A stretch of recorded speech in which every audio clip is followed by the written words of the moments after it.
What's up, assassins and soon-to-be assassins and haters? I mean Templars. Okay, today I'm gonna review Assassin's Creed 4 for y'all. Now, the video you see in the background is me playing multiplayer online. Yeah, it's pretty fun. Okay, moving on. I'm gonna start off with my review and then to my afterthoughts of the game. When I say review over, you might want to stop the video and come back later and watch the rest if you haven't beaten the game already, because there will be some spoilers in the afterthought portion of this video. Okay, so Assassin's Creed 4 right off the bat is a good, gorgeous game. You set off sail as this pirate dead set on looking for gold and riches and no bitches. Ubisoft did a very good job on capturing the pirate essence. The ship battles and mechanics are fun as hell. The boarding system for plunder is a cool touch. And harpooning sharks and whales is also a fun touch to the game as well.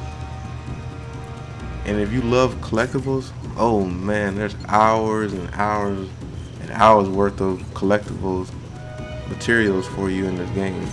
The fighting, it's kind of fun.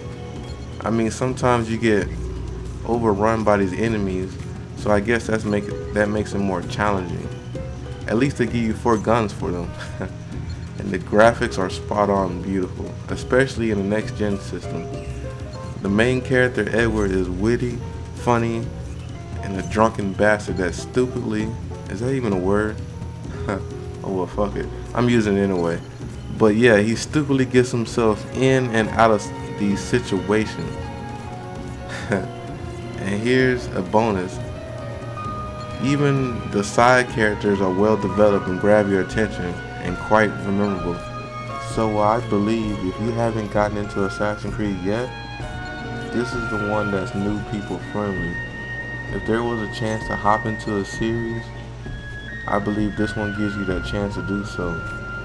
So if you're an Assassin's Creed fan or a pirate fan, I don't see what you're waiting for. Go out and get it already.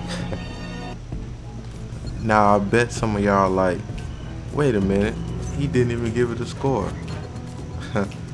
Okay, y'all caught me.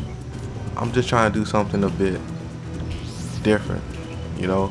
I'm not your IGNs or game trailers or anything like that. So what I'm gonna do is, I'm gonna say this. And I'm pretty sure the fellas are gonna be the ones that understand me the most. But hey, I'm sure girls do it too.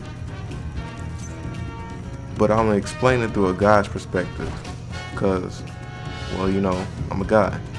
Okay, so guys, you walk into a room with your boys, right, and you see this girl over there, and you're like, damn, she may not be the best looking girl in here, but I hit that. So that's why I rate this game. It might have not been the best game of 2013, but I hit that. Okay, now that's the end of my review. Now moving on to the next portion of this video, and that's my afterthoughts and gripes about the game. I'm gonna just dive right on in it. But caution though, spoilers up ahead.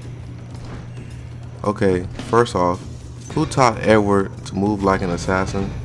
I mean, he's supposed to be some pirate, and he can move like an assassin. And what I mean by that, he can run around, climb, jump off of things, what's it called, leap of faith, and he can even do eagle vision. Like, what's up with that? Like, who taught him all that?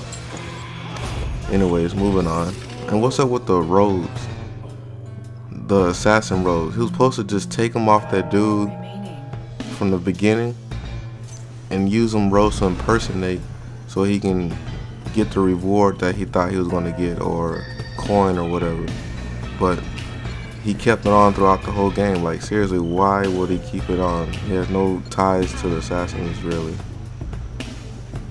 Anyway, also Edward killed way too many assassins for him to become an assassin later on in life. Like, seriously, they just overlooked that.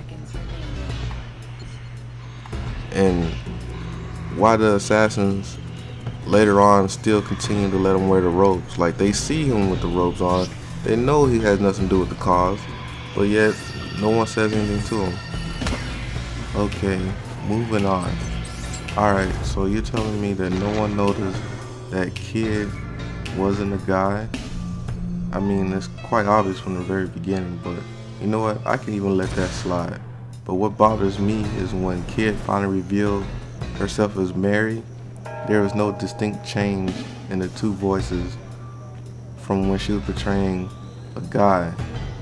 So you telling me that she didn't think to change her voice? She just thought that her original voice was already masculine enough or something? I don't know. You know what? I'll leave that alone. Okay, next thing.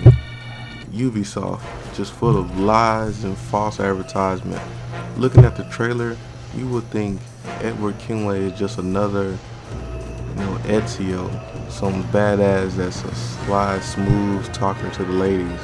But no, he's nothing like that. He's no Ezio Auditore. I'm just saying. Or maybe Ubisoft were just geniuses. Maybe they didn't want to do like how movies do. You know how you see a trailer and it shows you most of the movie, so when you go and see the movie, you're like, well, I already seen this. This was all in the trailer. Maybe that's what Ubisoft didn't want to do. Maybe they wanted to keep you in suspense throughout the whole game, so they put a lot of BS in the trailer, but made it flashy and badass at the same time. Maybe that's what their game was. But speaking of trailers, Blackbeard was in the trailer.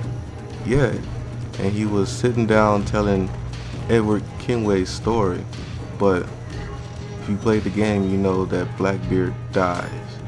So how was he in the trailer telling Edward Kenway's story if he's dead? Crazy, right? But speaking of Kenway's story, Kenway chasing gold throughout the whole game gets old pretty quick. I mean, that's pretty much the game, him trying to get rich. I mean, I get it, he's a pirate, but, come on. You can throw some more meat on that bone. But speaking of the game, I just thought about this one mission where you have to sneak aboard this ship, this big ass ship, and steal a big ass flag, and no one sees you. I'm like, come on now. No one saw this big ass flag get cut and thrown down in the middle of the ocean, and no one saw that. Okay. Anyways, Mary dies. I mean, that sucks. Cause how you just gonna kill off such a badass character? To me, she was more interesting than the main character. I mean, you have a woman that impersonates a guy and is also a badass assassin. I mean, that's pretty epic to me.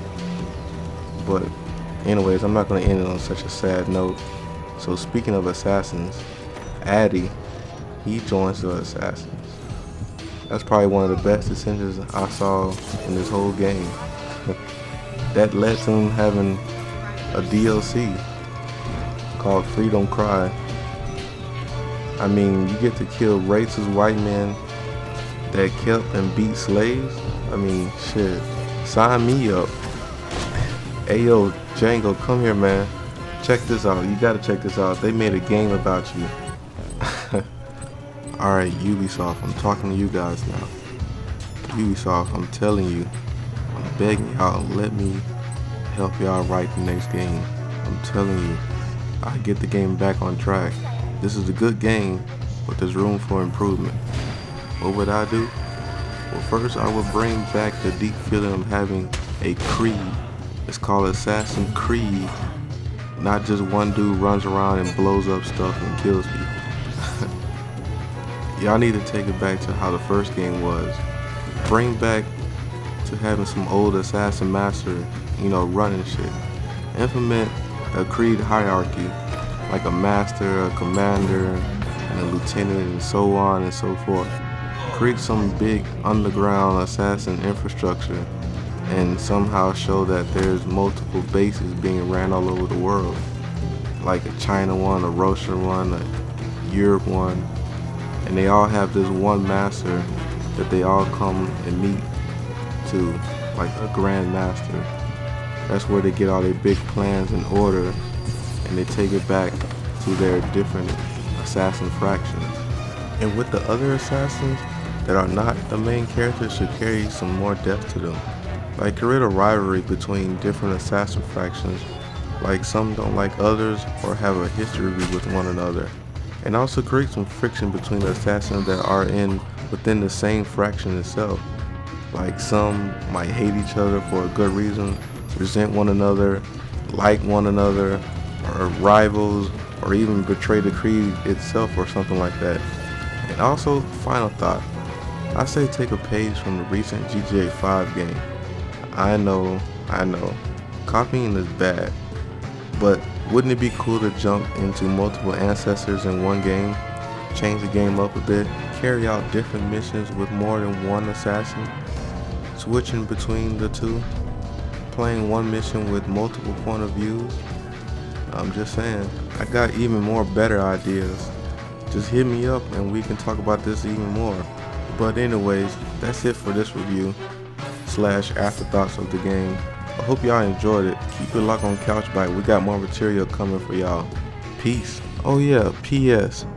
Real quick, I almost forgot. I wanted to mention that Edward technically wasn't even an assassin. At least not while we were playing with him. He didn't become an assassin until after the story of this game takes place. So technically, it should have been called Pirate Creed. Oh wait, do y'all recall at the beginning of the game when Edward was initiated into the Templar Creed?